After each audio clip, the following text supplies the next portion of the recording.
Yes, welcome on in, everybody, to the Saturday Night Network for another edition of our countdown of the greatest cast members of all time.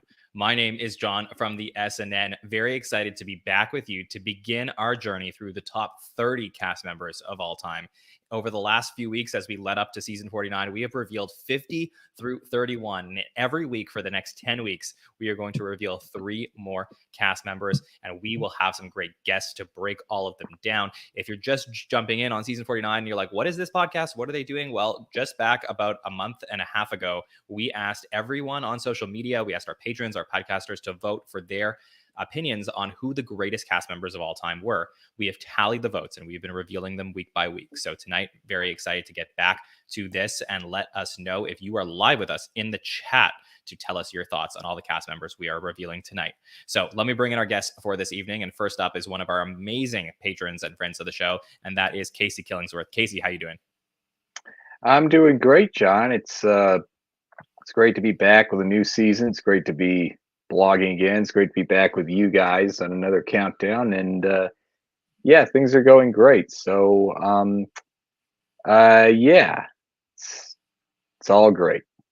Good. Glad to hear that, Casey. Always a pleasure to get to talk to you and get to hear your thoughts. So I'm sure we'll have you on the show a few times this season. And joining us as well is my man, Sammy K. Sammy, how are you doing?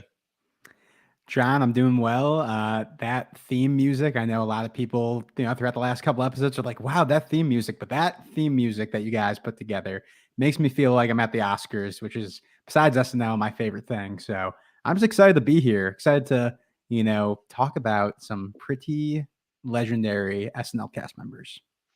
Absolutely. Well, so far, like I said, we have revealed the first 20 cast members on the show. This is what I'm going to do, guys. I'm going to bring up the list of the first 20. So spoilers incoming. If you're just checking in and you want to go back and watch those old shows, you can before I reveal them. But for now, I'm going to bring up the first 20 cast members that we've talked about just to get both of your opinions on the list so far. So here we go. Incoming, our first 20 cast members, 50 through 31, and they are up on screen right now. So those are our cast rankings so far. From the bottom of the list, Kevin Nealon, then Joe Piscopo, David Spade, Mikey Day, Tracy Morgan, Chevy Chase, Jimmy Fallon, Bowen Yang, Martin Short, and Sherry O'Terry. From 40 through 31, we have Ego Wodem, Taron Killam, Chris Parnell, John Lovitz, Beck Bennett, Jane Curtin, and last week we revealed Seth Meyers, Daryl Hammond, Anna Gasteyer, and Bobby Moynihan. So, Casey, what do you think of the list so far, the first 20 that have been revealed? I'd say I would switch some of these people around. Can't quite say who, but I'd say immediately, just based on the names we haven't seen on this list just yet, the list so far does make some sense, going by my own metrics, which we'll get to those in a minute. But yeah. Sammy, what do you think of the list so far? I know you've been listening into the first few shows. There's a lot to say. First off, I know this is technically 31, but nice to see my man Bobby Moynihan there at the top of the list, that we have seen so far. Always nice to see. But, I'd say for the most part, we've at least gotten, people who have been on this list so far, I'd say should be in the top 50. I do feel like, the rankings, it boggles my mind, trying to, put these people, in the exact right order. And it's, there have been surprises on here. I mean, the, newer cast members like Bowen and Ego, who I love, it is interesting to see. And obviously, it's based on, our audience and, what they're watching now, seeing them over people like Kevin Nealon, that to me has been like one of like the kind of bigger surprises I've seen. Someone like Jane Curtin, an original cast member, feel like should definitely be higher up on the list. But it's a fool's errand. I think so far though we are doing a lot better than the Rolling Stones edition, which I know on prior episodes you guys have been kind of roasting a little bit for good reason, because that list is insane. It's insane. But I feel like we're on the right track, but I'm really curious to see how the rest of it shakes out. Yeah, it's always fun to compare to that crazy list that was put together after or during SNL 40. But for me, I love the list so far. Look, I every week at the end of the podcast, I show you my version of the list. So I do reorder some of these, but I think for the most part, most of these people deserved to make it into the top 50 and all had qualifications to put yourselves among the best of the best in SNL history. So I'm excited for that. Casey, I would love to know from you before we reveal the first cast member we're going to talk about tonight. Do you have criteria that you look at when you're evaluating an SNL cast member? I mean, my main criteria would be just, well, partly how long they've been on the show, and partly how varied were their contributions to the show, in terms of what's their balance between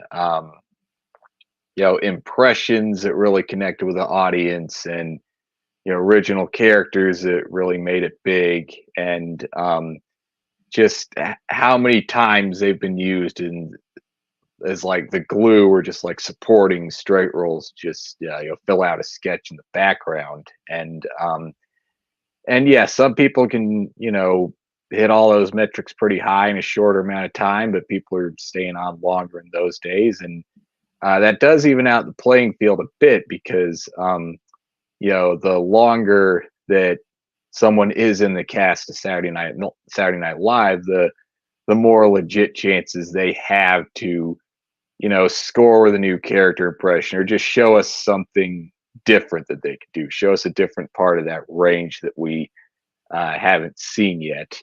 And yeah, that's my main criteria. And also, I know one of you've said multiple times, you ask yourself, was this person born to be on Saturday Night Live? I think about that too, but I also think in terms of, were they born to do sketch comedy for, as broad, as wide of a general audience as possible, because SNL tries to be a show for everyone these days. So yeah, just what's their ability to just do something, conceive of something that will appeal to almost everyone, because yeah, SNL's a long running show. It's changed with the times. Different audiences at different eras want different things.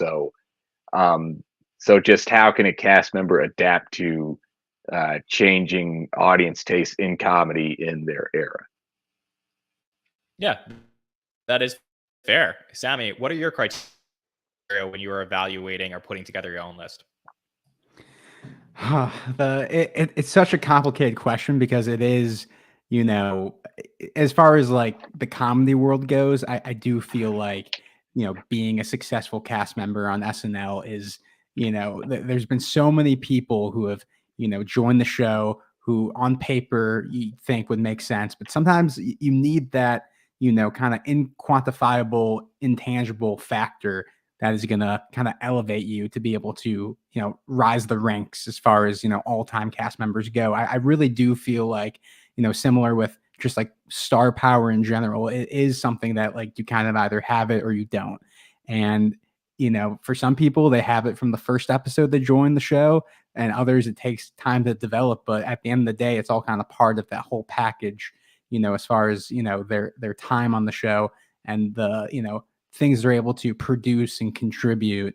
But man, it is such a tough question, because, just going through like the list that we've had so far, there's just it is, I feel like all, so many of these people are worthy, but it's, as we're getting, into the top 30 here, like this is where, we're starting to get closer to that top 20, top 10, top 5. And it is just stressful to determine, when you have all these legends, who is going to rise to the top. So it is challenging, but I think we're up to the task. Yes, and I will say tonight we're revealing 3 names. One of them, in my opinion, is a definite SNL legend. Which one will it be? Which one is maybe further down the list than they should be? We'll talk about that as it comes up. So first up, let me bring up Number 30 on the list. This was somebody who was on the show for a long, long time, 10 seasons at the show. And I'm very excited to introduce to you all at number 30, Tim Meadows, who comes in here to kick off our top 30 countdown, was on the show from 1991, February 91, started all the way to 2000, approximately 10 seasons on the show. Really was the 90s at SNL, blended two eras of the show where he comes in with the bad boys of SNL and continues into that Will Ferrell, Daryl Hammond group, and really, sort of reinvents himself in a way in this new cast. 186 episodes on the show, 10th all time still to this day. He was, jokes were made throughout his tenure at the show. Tim, you're still here? Yeah, he was still there for a long time. He was really, in many ways, the Kenan Thompson of his time. 549 sketches, 23rd all time still. Mostly known for the ladies' man, Leon Phelps. That was a character that was brought in during the second half of his career that really, really kicked things off for him and pretty much brought him into stardom, so much so that he's become a regular in so many sitcoms and on in movies as well. So I think there's a lot to talk about here with Tim. Is he too high on the list, too low on the list, or just right? We're going to talk through this. So Casey, when you saw, let me go to Sammy first here. So Sammy, when you saw Tim Meadows' name on the list, what did you think? Listen, I love Tim Meadows. He's a fellow Michigander like myself. So was very happy to see he made the list. But I, am surprised that he's kind of here, because if you do look at his career on the show, I'm looking at some of these stats you have. I mean, that 2.63 sketch per episode number does, kind of, if you're looking from a pure statistical standpoint, kind of what were you about to say? John? Right. Actually, I was sorry. This is actually 240. Let me, Sammy K, you still got me on the show? Sorry. You're breaking up a little bit. Can you hear me now?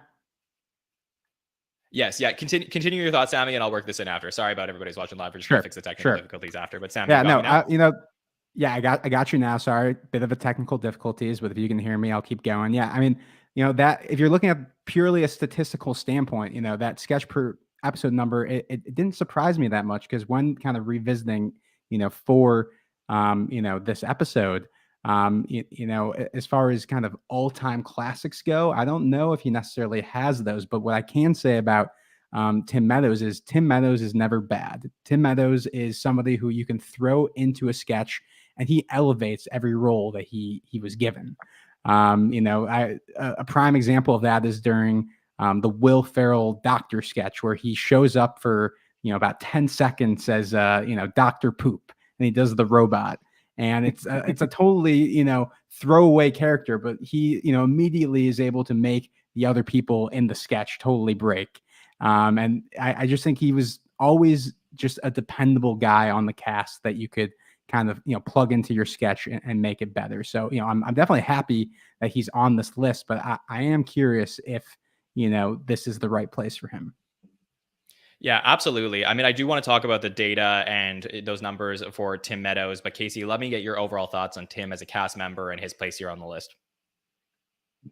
My man, Tim Meadows. He's definitely an unsung hero in my childhood, because like you said, he was the 90s on SNL, and that 90s era was my introduction to the show. And yeah, he deserves to be on this list, and I'd say it's an appropriate place for him because like Sammy said, he is a solid, dependable background player in sketches. And yeah, he does elevate a sketch. He's kind of like, has that Chris Red, Kenan Thompson thing, if he can possibly just steal a sketch with one line or one delivery. And he's a solid, dependable background player, and he's been on 10 years, and that's my criteria of in that time he's gotten to do a lot. What was I just gonna? Yeah, I mean, he's as close to like a glue type cast member as you can get without having to be the master of impressions. I mean, they've leaned on him for certain impressions, and he doesn't always go for like Daryl Hammond levels of accuracy, but he does make. I mean, he does make each impression his own, no matter who he's playing. So there's a certain Tim Meadows charm to it. So it can seem like he's playing. Yeah, he seemed like he's doing an accurate characterization of someone like OJ or Johnny Cochran or Michael Jackson. Still make it seem like it's still Tim Meadows, like he's humanizing him, and yeah, he just someone who did fit seamlessly into the show and sort of blended two eras together. And what I heard was yeah, so he started out with the Bad Boys, Farley, Sandler, Spade, that era. Some might say he kind of blended a little too well into the background of that era, because it was like a 17-person cast, and he even joked himself once that the Fire Bad recurring characters for Unity was emotional for him because he did not have a recurring character yet to put in that sketch. But then during that transition from the Bad Boys to the Will Ferrell era, they were gonna fire him with those guys, but then they decided to give him a call at the last minute because they realized they really needed someone to play O.J. Simpson at the height of that trial of media circus. So, I mean, he benefited from that. He made the best out of kind of the iffy, questionable situation there. But that Right. is where he really got to shine, where like a new group of writers, I guess, new group of people knew how to use him better and let him use his own voice. That's where he got his first big character, the ladies' man, Leon Phelps. And maybe the reason he's just barely in the top 30 is because maybe that type of risque sexual humor doesn't quite age as well 25 years later. Maybe when people think of the ladies' man, they think, oh, that was one of those movies that came out in that late 90s era when every character had to be a movie and everyone got sick of them because it's like they flooded the market with them. But yeah, as far as just on the show, he was just a very solid team player, and it was always just great to see him pop up anywhere on screen, no matter who he was playing or what he was doing. Yeah, and if you're watching us live, I did make a quick adjustment on the graphics, so I think that's why we got a little bit lag there. But the SPE for Tim Meadows actually in his career was 2.94, and the reason that went up is because during the 4.5 seasons that he was on the show, 16 through 20, he had a 2.62 SPE, so like only about 2.5 sketches per episode. And during the next 5 years, where he becomes part of that new era, he goes up to a 3.22 just for those second 5 years. So that's what bumped his total up to 2.94. So he really becomes to elevate and becomes more a part of the cast. I'll go through my criteria, which is like, is this guy meant for SNL? I really think Tim Meadows is perfect for Saturday Night Live. I have to account for the fact that there were not a lot of Black people at the show. I still think the show was, we discussed this with Tracy Morgan. I still think the show was figuring out how to use Tim. I think they had a much better time and much easier time using him in the second half of his career. But, when he comes on with, Schneider and Sandler and Farley and Spade and Julia, and they become more integrated much more easily than Tim. So I think that's a factor here. Otherwise, if, he stays on for a very long time and is so reliable in so many sketches. Like, I have to wonder, if him and Kenan Thompson, I see them so similar to each other in terms of their abilities to do impressions and characters and all this stuff. Like, I feel like if Kenan was on the show 10 years earlier, he may have had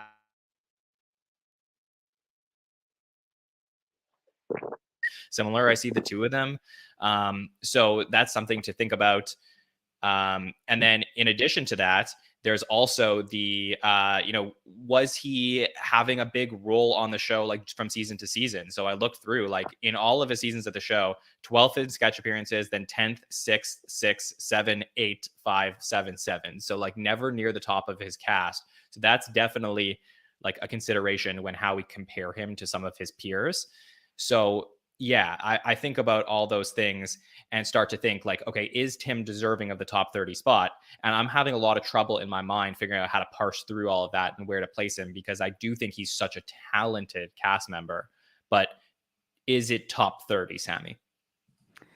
Yeah, that's exactly the sentiment I was feeling when I, saw, the cast members we were going to talk about tonight, to where, we've gone through the list before. He's right above Bobby Moynihan, and again, Bobby's my guy, but there's just so many people that, we've already talked about throughout the course of the last couple episodes, to where, like, I don't know. I don't know. Is he a top 30 cast member? I'm not sure. I do feel like he's the type of guy. I know we say this a lot about a lot of different cast members as a way to describe them and their ability to be on SNL, but I do think he truly is somebody who could fit in, many different eras in the show. He did do that, obviously more successfully in the late 90s era versus the early 90s, but he is the type of guy who has those glue qualities. And I feel like, unfortunately, what kind of happened for him is that he is kind of in between, the Phil Hartman era, where Phil's kind of that glue sort of role on the cast, and then Will Ferrell. And so, maybe if Tim had stayed, in those early 2000s, post Will Ferrell, kind of during that, down period of SNL, before we get, Bill and Kristen and Andy Samberg, I feel like that's a big what if, because we keep making the comparisons to Keenan. Maybe he holds out a little longer, and he's able to really, get up there in the rankings as far as, where he was at with his peers. But, on paper, as far as his abilities to perform in sketches, he is, a hilarious, sketch comedy, person. Like, he is meant to be doing this. So, Yeah. there's a lot to kind of juggle there, but he is kind of the ultimate supporting actor. The way he, even now, he'll pop up in so many sitcoms and Adam Sandler movies and whatever. And every time you see him, you're never, mad to see Tim Meadows, which is the same way he was on SNL. He just didn't always get the opportunity to do so. Casey, the other thing that I look at when I'm evaluating these cast members is legacy at the show. And I think there are three things with Tim Meadows that really are positives for his legacy. One is his longevity at the show. I think that he's very well remembered for being that cast member that stayed on for a very long time. Obviously, Fred Armisen and Kenan Thompson, like, there's going to be people that are going to stay on longer as we keep going, Seth Meyers. But, Tim was the longest serving cast member for a little bit, I believe. And then the ladies' man became a character that got a movie. So that's something that people will remember him for. And then, when you think about O.J. Simpson at the show and all that stuff that was happening, you're going to think about Norm Macdonald and Jim Downey and their takes on Update. But you're also going to think about all of those sketches, all of those cold opens that Tim Meadows was playing O.J. Simpson. And I do think the legacy of Tim Meadows is actually pretty strong, even if maybe casual fans nowadays don't remember them so much. But I really think he has a lasting legacy at the show. So any thoughts for you on that? I mean, yeah, that legacy is a solid case for Tim Meadows. He did get a movie, kind of launched a movie career out of the show. He was in Mean Girls, but yeah, that's a solid legacy for him. And he definitely set precedent with, how long a cast member can be allowed to stay on the show before they, um, can, take off, get, comfortable in their own skin, and really just make their voice heard, make the show work for them, or work within the show to get up the totem pole. And the OJ thing, as aside from Norm Macdonald's jokes, the when you look at the sketches versus season 20 versus 21, season 20's OJ court TV sketches were like, well, what if one of his lawyers was Johnny Carson instead of Johnny Cochran? What if Marissa Tomei played the girl uh, from My Cousin Vinny on the Stand? What if Damon Wayne's gross, stinky homeless guy from In Living Color was a witness? So it's like that approach, just throwing a bunch of random pop culture stuff on the wall and seeing what sticks. But season 21, even though that OJ trial was wrapping up at the beginning of that season, they really got in there and he hit the ground running. They had more sharper, focused OJ sketches, and I may mention a couple later, but yeah, like I said, he benefited from that, and he made the most out of a strange situation birthed from the strange cultural moment that it came from. All right, so let me go to you both on two things as we wrap up our discussion of Tim Meadows at number 30. Number one, is he too high, too low, or at the right spot on the list? And number two, are there any moments from Tim Meadows' career that you would recommend listeners to go check out if they aren't so familiar with him? So, Sammy, I'll start with you. Any moments that you think of for Tim and his spot on the list?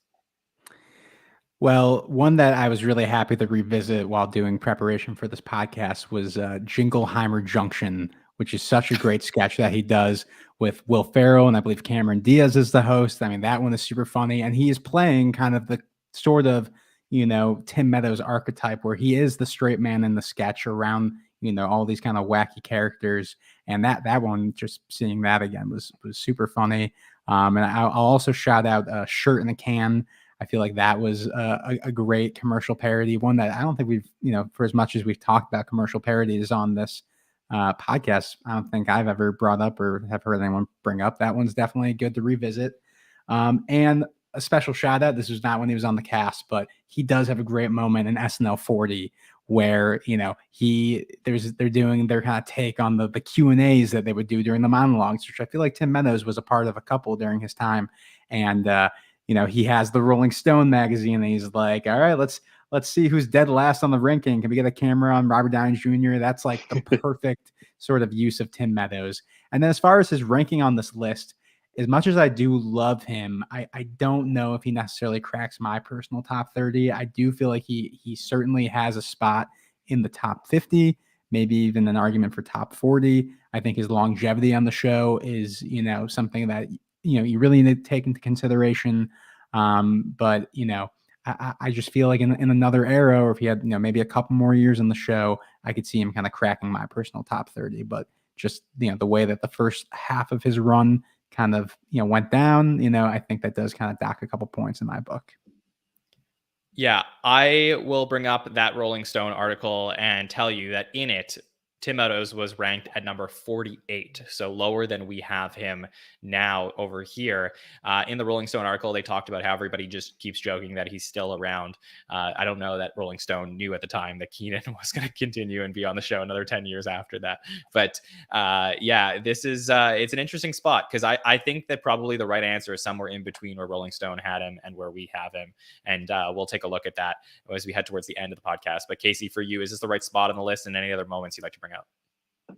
I mean, I'd say it's an appropriate spot on the list. I mean, I might rank him as high as 25 just because that's appropriate because 25 was his last season. He bid farewell and had a strong season all around there. But yeah, I think he's around where he belongs in the list. And I am checking out the live chat. I noticed our friend Ken George Jones says, how can Casey forget the superb jurors party at OJ's house cold open from the Deion Sanders episode? Well, he has a point. I don't know how I forgot that, but that's one of the better season 20 OJ sketches. It's not in a courtroom. I have a few deep cuts from Tim Meadows. I'm just going to run through them pretty quick here.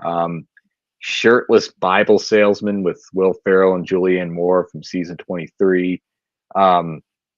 Jerry, Steve, Dave, the Magic Man's job interview with Jeff Goldblum from season 22. The cold open based on the Colin Ferguson trial from season 20 with Bob Newhart. That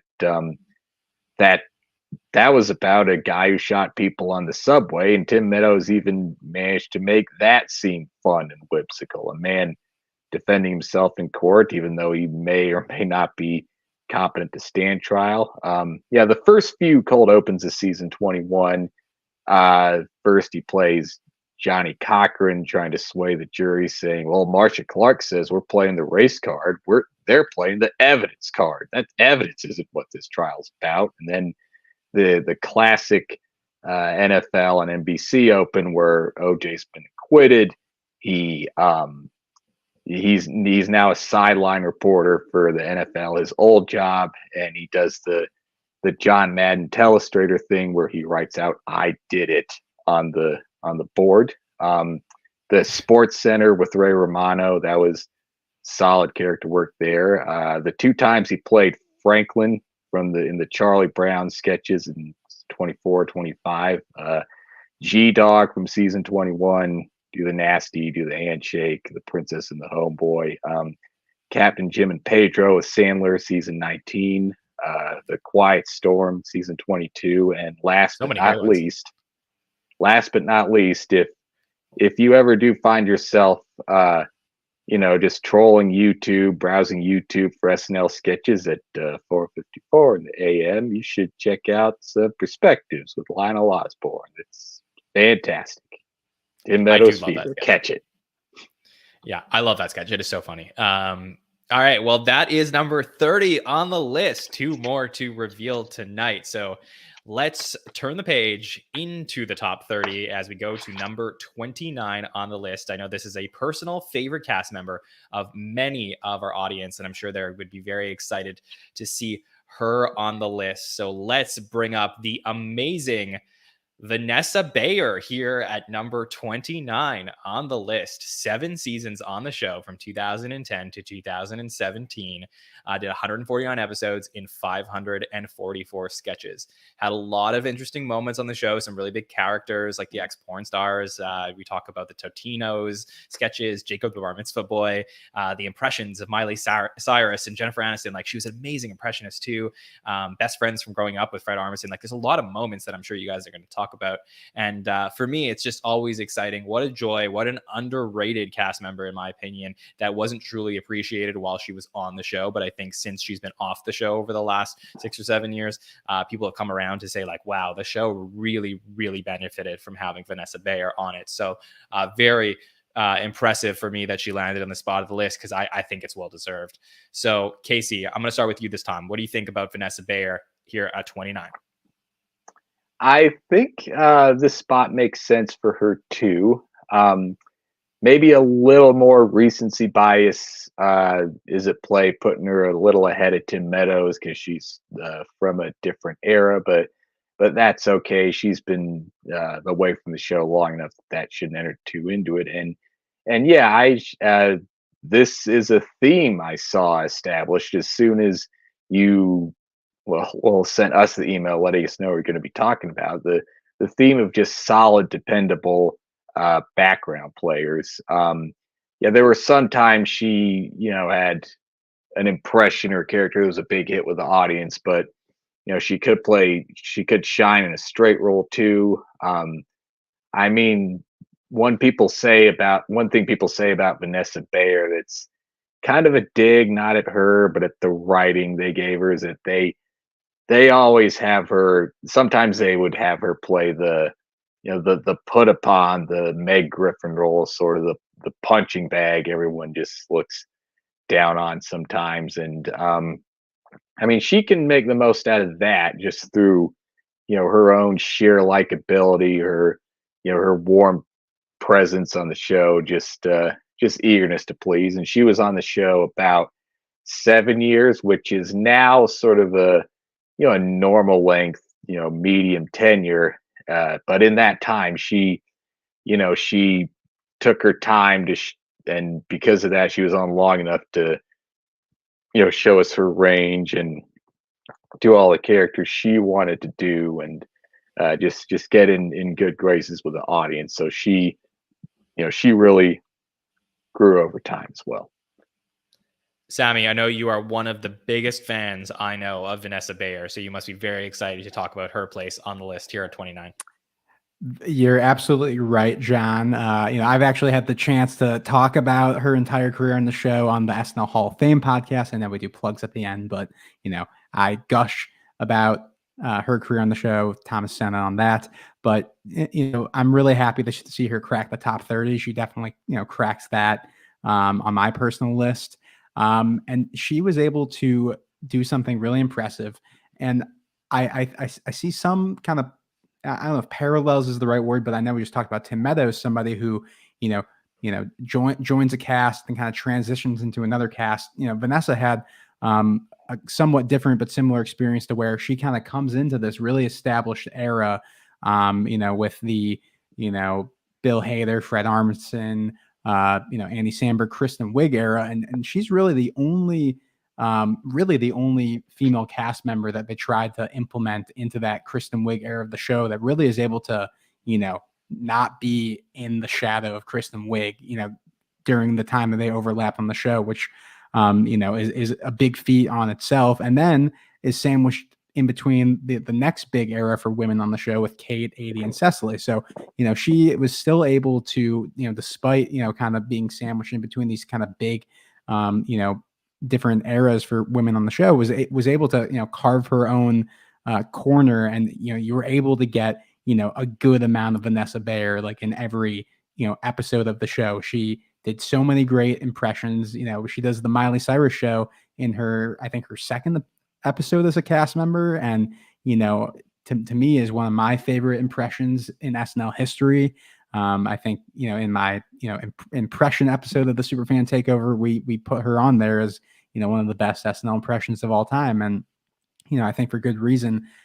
That's super iconic. She has a ton of characters, both at the update desk and in sketches, that are super memorable. And all of her performances kind of bring off this level of sincerity. And, there's such a, specific and unique brand that she's able to, bring to each performance.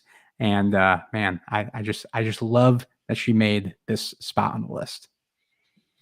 Yeah, I think she was absolutely made for this show. She is so fantastic and talented, and it does take her a little while to get going, but I think that she is the first cast member that comes along in a while that really like stands with Kristen Wiig. And like we didn't notice it at first, but she really is able to like build her own niche at the show. Whereas like Abby Elliott and Nasim Pedrad and Casey Wilson and Michaela Watkins and Jenny Slate, like they all had like trouble really just like finding their footing on the show. But Vanessa slowly builds her own niche as she starts to gain ground on the show. And I think her coming into the show with Taran Killam and Jay Farrow and I guess Paul Britton, I mean, they were like all elevating each other. We talked about the rookie class last year of Molly and Devin and Longfellow and Marcel. Like when you come in with a group of cast members like that, it is a really big bonus to push yourselves forward and find people to write with. So I think that it took her a little bit, but she really, really got to where she needs to be. The numbers for her are very interesting. They're like okay numbers, I think, in comparison to other SNL cast members. 3.64 sketches per episode. That's good for 37th all time among those with 30 or more episodes. For the sketch appearances per season, 66 in season 36, that's 10th. And then she moves up to 81 and 37, and that's 8th. And then she goes 8th. So it's basically 10th, 8th, 8th, 6, 9, 6, 5. So she's never in the top 4 in sketch appearances among her castmates. The best she does is in season 42 with 87 sketches in 5th. But I think that the major difference is that I think Vanessa Bayer is potentially the first case for me on this list as someone where the analytics don't matter as much. And she's very much an eye test cast member, because I think that her moments that she had on the show transcend that she needed to appear in so many sketches. We're going to have some of those we'll talk about as we get into the top 20 and top 10. But I think that like, what she did with the ex-pornstars, the Miley Cyrus show, which is really big for her at the beginning, Jacob the Bar Mitzvah Boy, like she made so much of those moments, and her ability to produce on her own, where she didn't have to work off of another cast member to elevate her on screen, like her ability to just rise up and to go directly to camera with something was, to me, something that only the best of the best can do on the show. So I think she's super well deserving of the praise that we give her. And that's why I love that she made it into this top 30. Casey, for you, any moments of Vanessa Bayer's that you want to talk about? Well, I'm obviously the Miley Cyrus show. That her and the show really struck pop culture moment while the iron was hot, and just that was when Miley was this cute, sweet, innocent Disney girl, and Vanessa played on that and didn't really, they didn't really take too many digs at her during her whole twerking phase, because she was a friend of the show and they wanted her to still host or do music on the show. So they knew how to use that right from Jump Street. And the Don Lazarus, the weather lady on the Weekend Update, she did before she left. She got in one good. She got in that good before she left. The Porn Stars with Cecily, Jacob's Bar Mitzvah Boy, the Naughty Elves with Keenan and Ryan Gosling, J-Pop America, J-Pop America Fun Time Now with Taron Killam and Jason Sudeikis.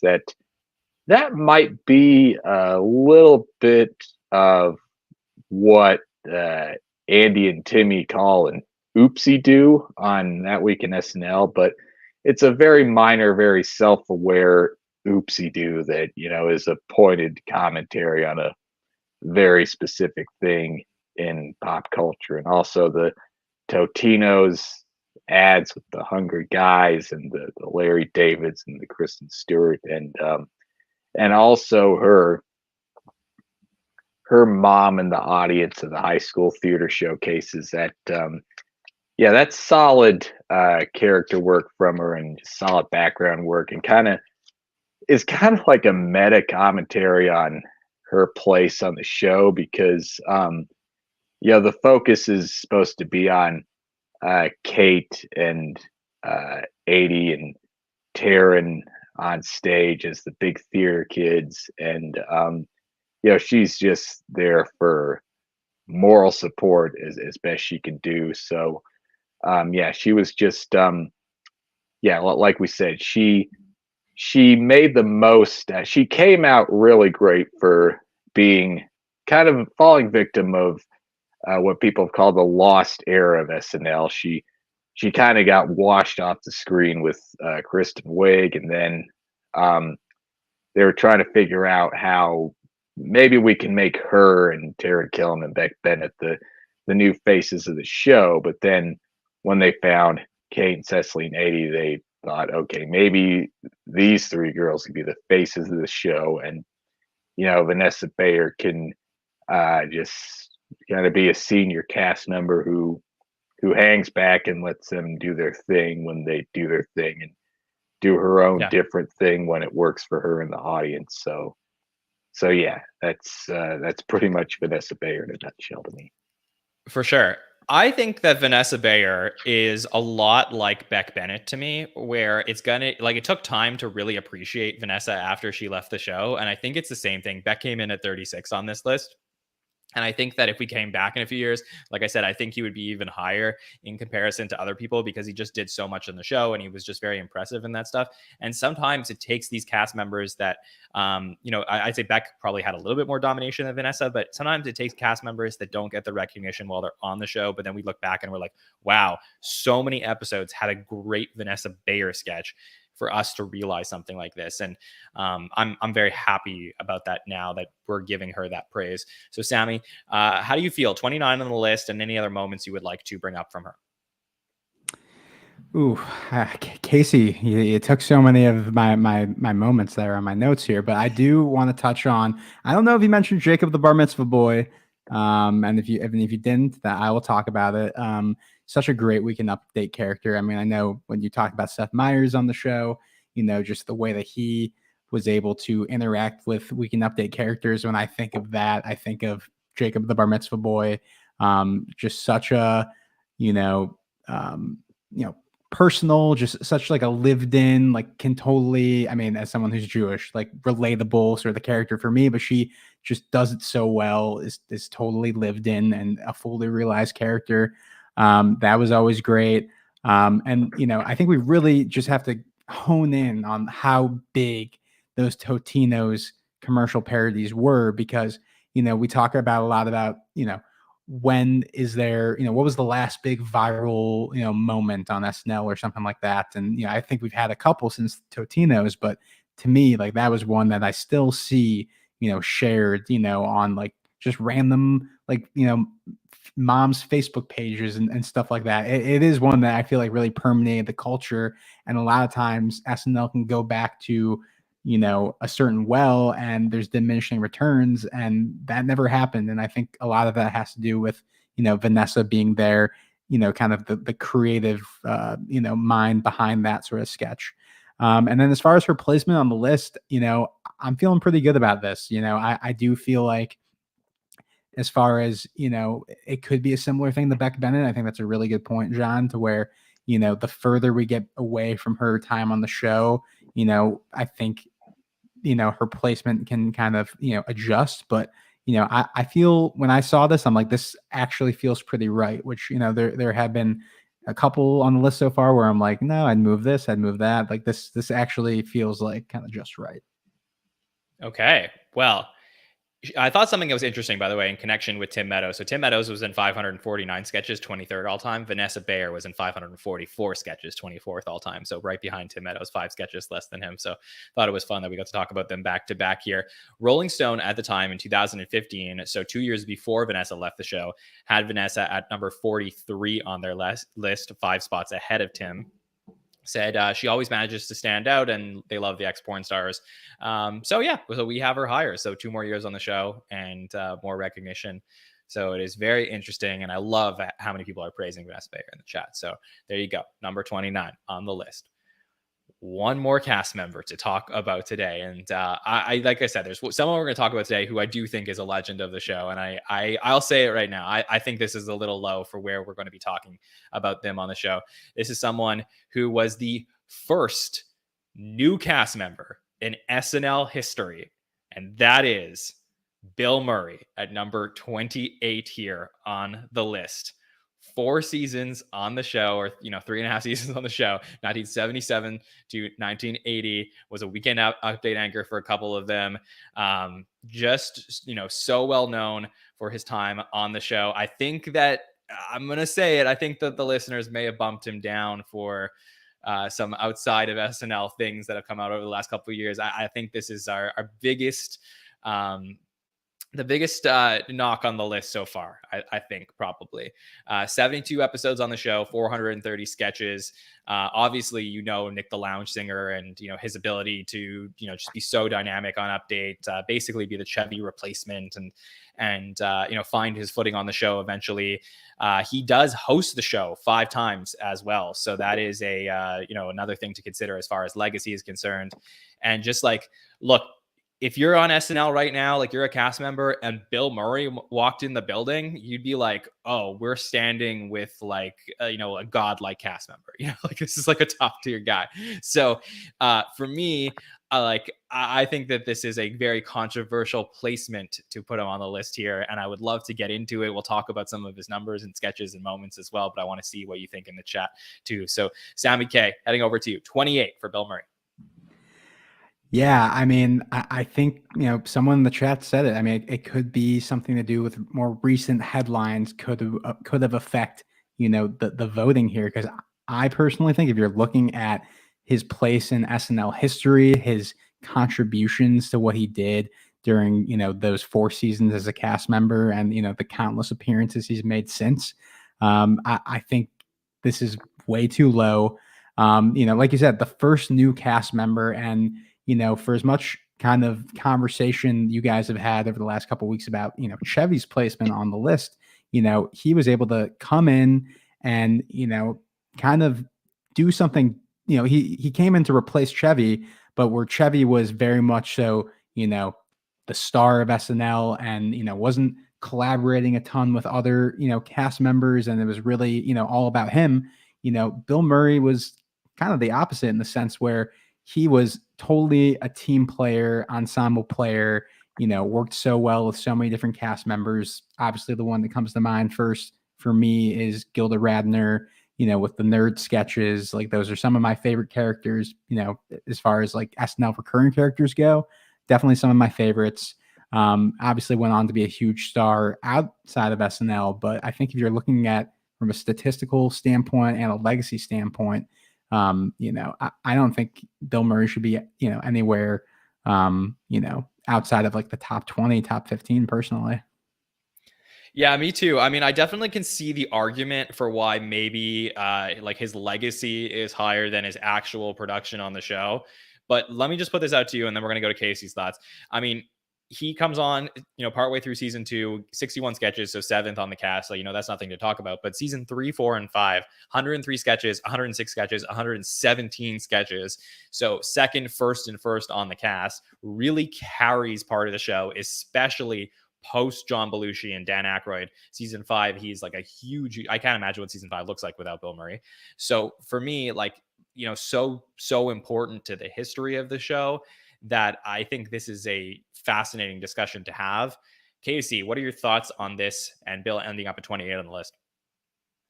Well, getting over the initial shock of him not being at least in the top 20, I think it makes some sense, even if you put aside any recent allegations of his anything that surfaced about his on-set behavior anywhere comes up.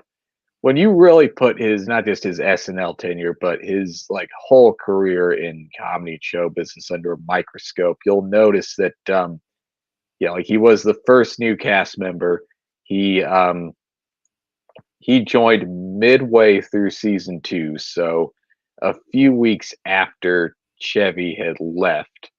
Um, so really, he was only on the show for 3.5 seasons, and yeah, he did come back and host enough times in the 80s and 90s to put him in the Five Timers Club, and just made the few odd cameos here and there after that.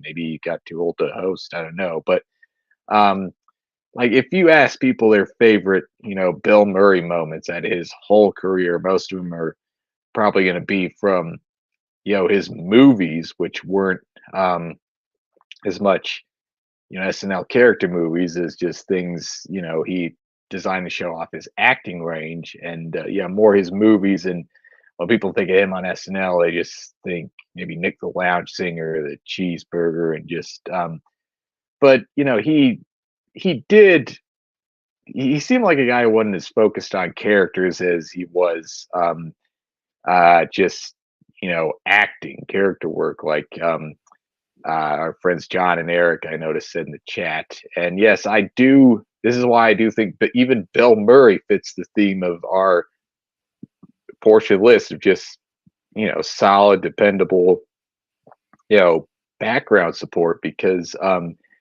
he's never even had a best of Bill Murray VHS or DVD put out, and they still made those because he's not so much known on SNL for just characters, sketch characters, as he did, as much as he's known for just being being a likable personality, just his presence, just that you're affable, goofy, Midwestern smartass, that type of thing. I mean, I'd say like in really recent years, only Jason Sudeikis is the absolute closest cast member we'd have to Bill Murray, because it's more about a personality act with them, less so than characters. But people still like seeing him on SNL and in movies, and so it's my take on Bill Murray being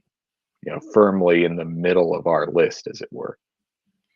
Yeah. So as far as his sketch per episode average, it's a 5.38, which is good for third all time among cast members with 30 or more episodes, fourth all time if we're going to remove Charlie Rocket from season 6 from that list. So, he's the third highest cast member as far as how much you would see them on a given episode. And it's not like he was on for 30 episodes. He was on for 72 episodes. So like, I don't know, what is that, like 8% of the history of the show or something like that? I'm not doing the real math in front of me, but basically, like, whenever Bill Murray was a cast member at the show, he was on a lot, and they depended on him. Obviously, the cast was much smaller then, so you have to look at that caveat a little bit, but still really, really dominated on the show.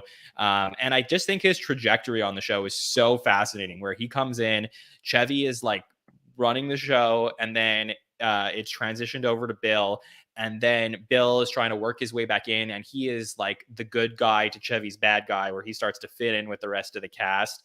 So much so that when Chevy Chase comes back to host in season 3, there's a fight backstage that breaks out between Chevy and Bill that has become like part of SNL lore. So I think that is like a really big moment.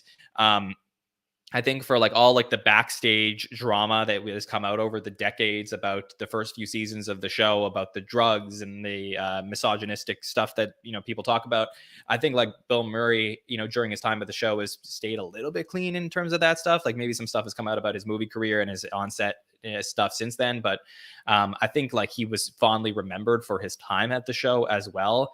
And like, look, I'll give you an example of like legacy. So season 6, right? Like, I know some of you in the chat may like that season, but like, the general public felt like that season was a dumpster fire, so much so that it almost killed the show. And then Bill Murray comes back in the second to last episode and sort of stabilizes everything with the new cast and says like, okay, it doesn't work out, but he tells them like, it's going to be okay type of thing. We had Denny Dillon on the show and she talked about that moment about meeting Bill Murray, and it was like one of the greatest days of her life. I just think like every time Bill Murray walks in the building for SNL, even all the way up until season 42, like a few seasons ago where the Cubs won the World Series and he comes in on a Weekend Update and there's just like this hilarious moment. Like he just makes things like elevate in a way that I find other cast members don't. So for me, this is an all-time legend of the show and one that like definitely deserves to be in the top 20 at the least. Sammy, what do you think? No, I totally agree with you. He is an SNL legend. There are just so many things that you can kind of, put notches on his belt to where, original cast, hosted many times, Five Timers Club, has continued to make appearances, going on, to this, past decade here. And, a lot of just, memorable moments on the show. I do think also as far as like, Weekend Update is concerned, he stepped up and, did update. And I don't think anyone's going to consider him one of the best anchors ever. I certainly wouldn't, but, I think he did a solid, dependable job. Something from that tenure of update that I really liked was when he would do his Oscar picks. And maybe that's just because I'm a big movie guy, but I just love the way he was able to kind of incorporate his kind of snarky personality into kind of little moments like that. And the Nick the Lounge Singer, that's like a quintessential sort of iconic SNL character that if you were to name, if you were to ask somebody to of a certain age to name iconic SNL characters, he did that so many times on the show. So I definitely feel like top 20 is what I would have expected from him, especially if you're looking at, kind of who he's next to on the list. I know, Casey, you said, there's a theme going for, the three people we talked about tonight. And I just don't think Bill Murray is in that kind of conversation as much as I love Vanessa and Tim Meadows. I think Bill Murray, as far as legend status, it should be a little higher on the list. And I'll also say like 3 moments that I think are really important to solidify that legend status. So, the 100th episode of the show opens up with a Bill Murray monologue where he's like dancing and singing and stuff like that. And he's like the front facing person for the 100th episode of the show. And then the 25th anniversary of the show, that's special. He's opening it up with a Nick the Lounge Singer and communicating with the audience. And he's like the host of that show, which is such a big moment as SNL enters the new millennium. And I just think like, those 2 moments are really strong. And I still think SNL 40 with the Jaws. I mean, I think like that Jaws moment at SNL 40, I think was one of the most talked about moments from that special, which was the biggest night in SNL history. So for me, it's just like Bill Murray, it's not like, hey, Bill Murray was on for 3.5 seasons and then like that was it. Like, yes, we were evaluating him as a cast member, but also he's just like come back so many times and just elevated his legacy to become a greater and greater cast member at SNL and a great representation of the series, in my opinion. So, I can't heap any more praise than I already have. Casey, is there anything else you'd like to say about Bill Murray? Well, I would like to add one more thing. I just remember that I wanted to say this, but going back to what I said about him, him and other cast members just blending into the background. I think he did that, but he kind of benefited from the early days when the show was still operating under the star system. But it took about a decade before it became really a true ensemble show. And what I mean by that is in the first season, Chevy was the first breakout star, first Weekend Update anchor, the first the first not rated for primetime player where the show made sure you could put a face to a name, and then he leaves, and then Bill Murray joins, but suddenly the rising stars are Dan Aykroyd and John Belushi, and then um, they leave at the end of season 4, and then Bill Murray was the rising star. Bill and Gilda, so now in season 5, Bill and Gilda are really the faces of the show. They were the last true stars of the original era. So by the time seasons 6, 7 roll around, people could literally point to them and go, "Oh, remember the Bill Murray Gilda Radner seasons? That was the last time the show was actually good. Why can't they go back to that?" Because people just didn't trust that new Charles Rocket cast. So yeah, that's kind of him blending into the background while rising through the ranks. But it was a different era. The show was still starting out and finding its footing, and a bit off from becoming a cultural institution. But yeah, that's his era. That's how it worked, and that's kind of how he adapted to it. Okay, so the listeners have voted, and they have voted Bill Murray in at 28. Do you think that's too low on the list? Well, let's talk about it, because we have one more segment that we do here every single week, and this is the chance for our panelists to tell me why I'm wrong about my list on the show, because I'm going to put up my rankings of my top 23 now, next to our rankings that we have revealed on the show. So I'm very excited to get to do that with all of you and talk about this list and show you where I placed Bill Murray, Vanessa Bayer, and Tim Meadows. So chat, let us know what you think of this as well. I will say, last week on the podcast, I had Bobby Moynihan below Anna Gasteyer. I thought about this. Like I said, the list is fluid, decided to switch their spots. But let me go through on the right side of the list over here. I have my rankings. So from the bottom at 23, Martin Short, David Spade, Bowen Yang, Tracy Morgan, Ego Wodem, Chevy Chase, Mikey Day, Sherry O'Terry, Joe Piscopo. And here I slotted in Tim Meadows at number 14 on my list here. Look, I think he has the longevity. I think it was really tough for black men at the show. I think Chris Rock will tell you about that. Tracy Morgan will tell you about trying to figure it out. And then, eventually it does get figured out. And Keenan has been dominating on the show. I think Tim Meadows had all the makings to have an amazing career on the show. And he had a good one. I would probably say that based on legacy and longevity, I think that's the right spot for him. Above Joe Piscopo, right below Seth Meyers, who was by far the most controversial person to this point of trying to figure out where he belongs on the list. So many people felt he should be near the top. Some people felt he should be near the bottom.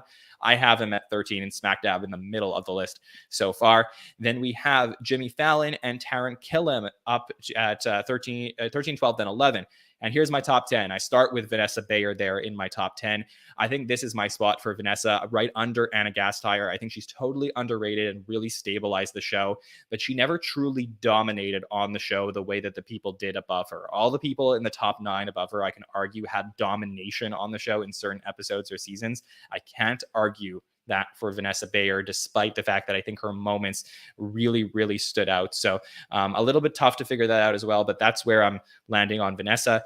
Then I got Anna Gasteyer at 9, Kevin Nealon at 8, Chris Parnell at 7, Bobby Moynihan at 6, Beck Bennett at 5, Jane Curtin at 4, then John Lovitz at 3, Daryl Hammond at 2, and Bill Murray is my number 1 cast member revealed on the list so far. I can't imagine not putting him in the number 1 spot. Just like I said, a true legend at the show. Sammy, what do you think? Ooh, I mean, I think you have it right with Tim Meadows personally. Like I know I said earlier, I don't think he's in that top 30. And kind of seeing the cast members he's around there, I can honestly almost see putting Joe Piscopo above Tim Meadows, but I do think Tim has the longevity. And he is just a solid player. And then as far as like the Vanessa Bayer placement as well, I think that also feels okay. I do kind of think, I mean, if you look at these people, I mean, yeah, like it's hard to argue. I can maybe see her, going on a certain day above Anna Gasteyer, but I feel like that feels right. And then Bill Murray, Yeah, I feel like I'm on the same page there as well. I know you talked about Daryl Hammond, and there's been kind of a lot of debate on his placement here. I do think that he is iconic for those impressions, but I don't know. I do feel like number 2 is a little high personally for me, but otherwise I feel like this list is looking pretty good. Okay, Casey, what do you think of my list so far? I mean, yeah, right now Bill Murray at number 1 makes the most sense. And yeah, I'm glad you ranked Tim Meadows at least in the top 20, and Vanessa's earned her spot. I'd definitely bump up Martin Short a few spaces from the bottom and switch around Chevy and Ego. I'm glad to see you ranked. I mean, by my metrics, personal taste aside, I'm glad it makes sense that you ranked Fallon just ahead of Myers because Fallon had a better balance of characters and impressions and other types of roles, like you said. And most people remember Seth just from Weekend Updates, so that balances out the list a little bit.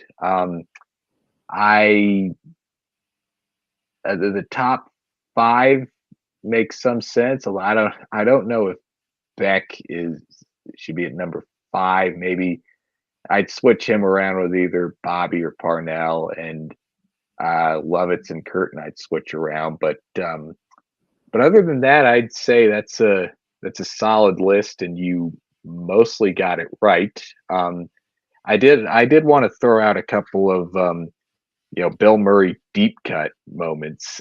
Oh, sure, yeah, go for it. Yeah. Yeah, so outside of Nick the Lounge Singer, there was the Nerds with Gilda that kind of showed their relationship near the end. He was a great background player in the Cheeseburger sketches. He played the host in this sketch called The Dating Zone with Bob Newhart in season 5.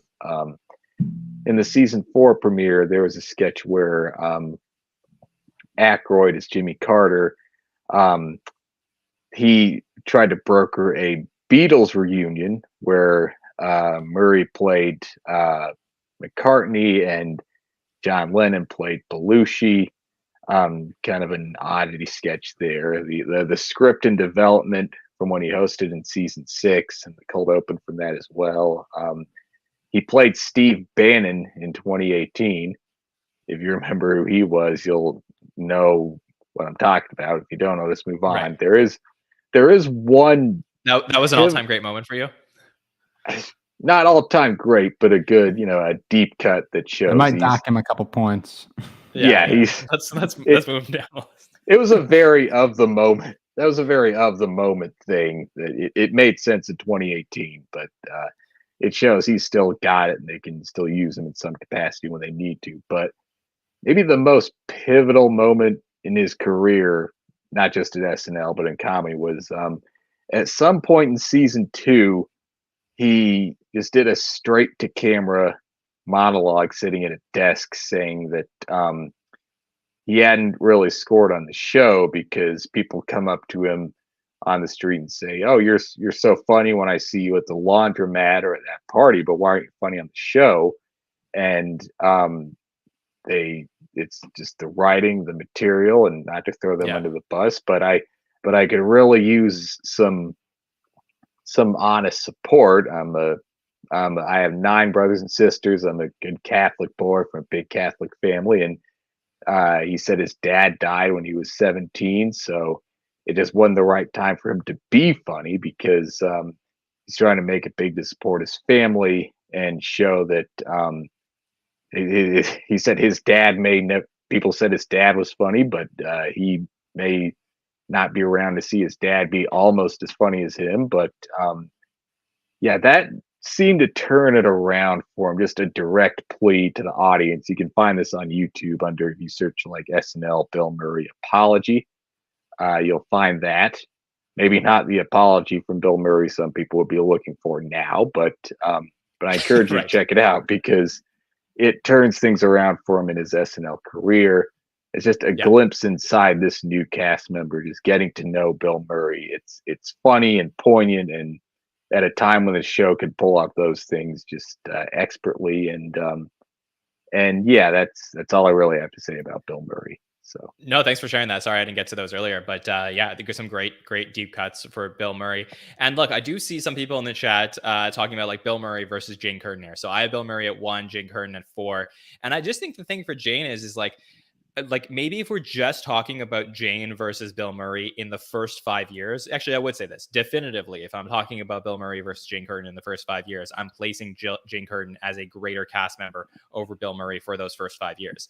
But I'm also accounting for the fact that, there is a legacy involved there. He does come back to host many times. He does have those appearances in the anniversary shows. So yeah, it's really about how you define like greater cast members. We could just isolate their tenure as cast members on the show, or we could talk about what happens after the fact, and the fact that Bill Murray is also in the 5-timers club. Like there's just a lot of things to think about when it comes to Bill Murray that there isn't when it comes to Jane Curtin. And had she come back and hosted the show, and look, if Jane Curtin hosts the show in season 50, then I mean, all bets are off as far as like how high she can climb up this list, because then the legacy factor is like so much higher. I think Jane gained a lot of those points in SNL 40 from appearing with Tina and Amy on the update desk. But besides that, we don't have that here. So I think that's just like me addressing that from everybody in the chat. But look, again, these are my subjective rankings, and it's so much fun to move these up and down the list as we go through everything week after week. So thank you all for joining us this week as we reveal 3 more 28 through 30.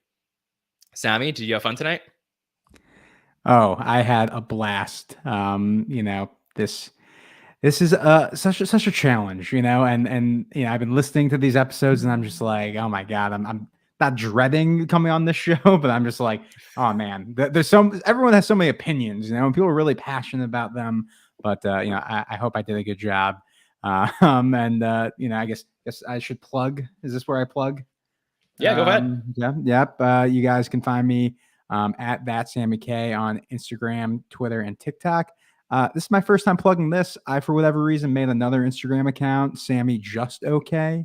And I don't know. I don't know what I'm doing. I might, post some movie reviews, some more, just more content. So if you're looking for more content, maybe I'll start posting stuff on there. Follow me on there. That would be cool. And obviously the superfan takeovers. They're obviously SNL's back, so there's more things to watch. But the superfan takeovers are evergreen content. I also would suggest the draft. I think being able to draft the current cast last season, it made the enjoyment of watching last season even better. So if you haven't had a chance to check out the draft and pick a team to root for, definitely do so. Definitely root for my team. This has been great, and thanks for having me. Of course. Casey, thank you for joining us. I know you have an awesome blog where you recap the show, so tell us where you can find that. I am, like I said, I am blogging the new season starting, and I post links to that whenever I publish it. I post links to it on all my socials. You can find me on X as Killingsworth27. It's going to take some getting used to calling it that, but I'm on X, and I post my links to my blog there every week. I'm also on Discord. You can find me in the That Week in SNL server, among other servers. But yeah, if you see me as guy known to be in a jumpsuit on the That Week in SNL server, that's the name under which I post links to my blog. And I am also on Threads and Blue Sky. So if you're on either of those sites, if you want to, I don't know, maybe migrate off of X onto one of those, I post links to my blog there, which you can read every week. And I do have those Blue Sky invite codes, though. So if you want one of those, hit me up. First 5 people to do so can get those, because that's many I have. I'm also on Facebook and Instagram, barely. Not on those much, not actively posting, but I'm there if you want to hit me up in the DMs or whatever. But yeah, you can find me on all those social channels. Awesome. Well, thanks for joining us, Casey. I got to tell you, we've had a crazy week here for week number 1 in season 49. So much content coming out, beginning with our hot take show last Saturday, our Monday roundtable on Monday, our interview with current SNL cast member Punky Johnson on Tuesday. And then last night, we had our By the Numbers show with Mike Murray leading that with Victoria Franzo and myself. So that was our first By the Numbers show of the season. And then tonight, the Countdown show. We also have another show that is exclusive for patrons that will be released tonight to all of the patrons, where you voted for the sketch that you wanted us to talk about a little bit more. And that was with Sammy K, who joined me on that show. And I'm going to send that out to all the patrons tonight, where we did the SNL sketch breakdown, and we put the sketch up on screen. We talked about every moment from the sketch, all the lines, all the casting choices, the writers, everything like that, and broke down every detail about it to really, really talk through it. And that was fun. We talked about the PDD sketch from this week as voted by the patrons. So that will be exclusive to them on Patreon. If you wanted to become a patron of the Saturday Night Network and do that, you could do so at patreon.com/the SNL Network. You can join our Discord server as well, where Casey is there, among other people, to chat with them, to talk about SNL. And then we have a patron feedback show also coming up in a couple weeks. We will be back for our next show after the Bad Bunny episode for the Hot Take show right there at 10 a.m. And for the next Countdown show, we will be live in 1 week's time to reveal the next 3 cast members on the list, 27, 26, and 25, as we start to head towards the home stretch of this countdown. All right. Thanks to everybody in the chat for joining us live. Thank you to Sammy K and Casey Killingsworth. My name is John Schneider from the Saturday Night. It's been a long week. My name is John Schneider from the Saturday Night Network, and we will see you next time, everybody. Have a good one.